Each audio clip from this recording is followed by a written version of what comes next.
Imagine standing at the brink of a technological revolution. This isn't just about AI, it's a wave that has transformed unexpected areas, including sports. And a striking example of a wave that has reshaped an entire industry came in the early 2000s, changing the world of sports forever. This shift began with the story of the Oakland A's baseball team when 25-year-old economist Peter Brand and general manager Billy Beane wanted to figure out how to build a competitive baseball team with a limited budget. The answer, it turns out, was pretty simple. Now, stay with me because I will go over how this applies to cycling in a moment. As for the Oakland A's, they used data analytics to identify undervalued players, and this era, famously known as the Moneyball years, puts more focus onto machine learning for handling data, and it revolutionized baseball by focusing on undervalued stats, and it laid the groundwork for today's AI advancements in sport. In simpler terms, what the Oakland A's did with their data in baseball, it was like finding hidden gems in a mine full of ordinary stones. They showed that with the right tools, you can uncover true value where others see none. Now, let's see how this approach started making waves in the world of cycling. It was inevitable that pro cycling would have their own Moneyball moment, or money wheel, as they called it. In 2020, NTT Pro Cycling plucked Ben Dybel out of a lower level continental team as he was well inside the top 100 UCI points and thus undervalued. I remember working with Ben Dybel as performance director of Team Mobius, and Ben has always been an underdog in the cycling world. This story is a perfect example of how data can uncover potential in unexpected places, except it didn't. NTT was playing for survival, playing for UCI points. Their objective wasn't performance or wins or slots on a mountain train or a sprint train, so for whatever reason, the results didn't come. And this is the part of Moneyball that nobody talks about. After what the Oakland A's did became public knowledge through the Moneyball book, they haven't been able to match the same level of success as they did when no one was the wiser. And it's even worse in cycling because data is so prevalent, it's hard to find a big edge. So why are we talking about it today? Well, the Moneyball years marked the dawn of AI in sports. But think about it for a second. Has it really transformed sports as dramatically as we imagined back then? Not really, but the ripples of that era have subtly woven AI into the fabric of our daily lives, much like the internet or smartphones have. So let's explore how this gradual yet significant change has unfolded over the past 2 decades. We've made so many leaps recently that a bunch of really smart people think that we're right on the edge of this mind-blowing technology where AI isn't just a concept, but a game-changing reality. So here we are again, standing at the brink of a technological revolution. Artificial intelligence is letting them see, well, a version of our thoughts. Artificial intelligence could replace millions of jobs. There is the tension between AI's relationship with humans, and I want to call it out. It's clear at this point that something big is about to happen, but my problem is it's just all so vague. And will it last this time? I want to know, how specifically will cycling look like in the future, or how would it dramatically transform your cycling for the better? In this 2-part video series, that's what I'm going to try and figure out. In part 1, we're going to look at the evolution of data analytics in sports from the Oakland A's to the World Tour.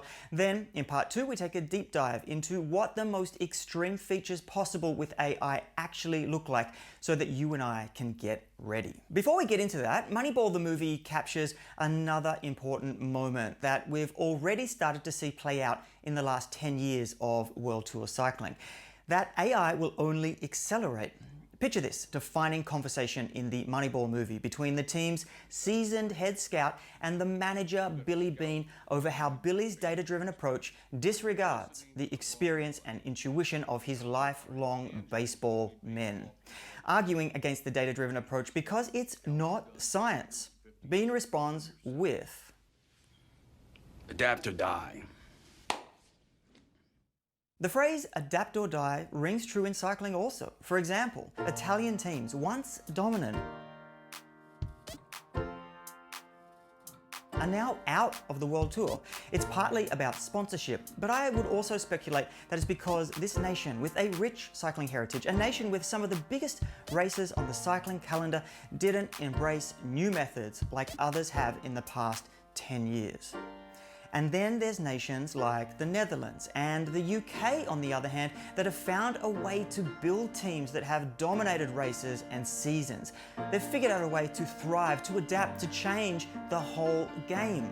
Starting with recruiting and the development process. It's less apprenticeship model and more theory-driven, driving a change that's seen younger and younger riders winning big races. And it all starts with data, specifically watts per kilogram benchmarks that are the key to moving forward in the recruitment process. In the baseball world, scouts have now adapted to a humans plus machines model, opposed to a humans versus machines model. Within cycling, the first role that this might apply to is the coach. But in my view, AI is not replacing people in their entirety. It's replacing tasks. So think about autopilot on a plane. It basically flies the plane for most of the journey, but there are still pilots, co-pilots, and a cockpit full of manual controls. But they don't actively fly the plane most of the time. They only get involved in the critical tasks, such as taking off and landing. And in this analogy, the pilots work with the plane's computer, and coaches here work with AI and moving some of the repetitive tasks to an AI system, removing the need to obsess over the data. And this is the promise and legacy of Moneyball. It's all about the value of data and using it to make better decisions. So instead of a coach using their gut, they also have some metrics. Something the best teams in the world have embraced over the past 15 years. Let's take Team Sky and their boss, Dave Brailsford. I know, but his success was due to his analytical approach and emphasis on a strong team culture, leveraging data and statistics for team building while fostering an environment of responsibility, honesty, and passion.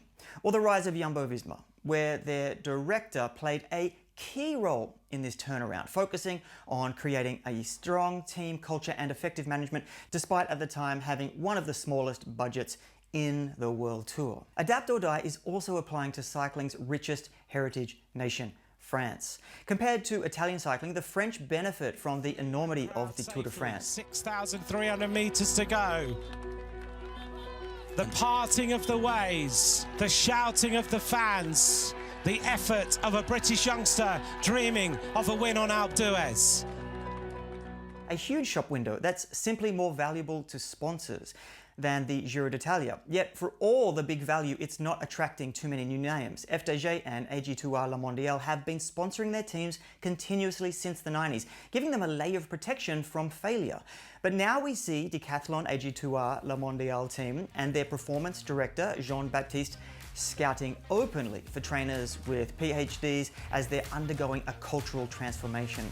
I sense they are trying to get ready for the wave of AI that's about to hit. So how are teams adapting for this new future?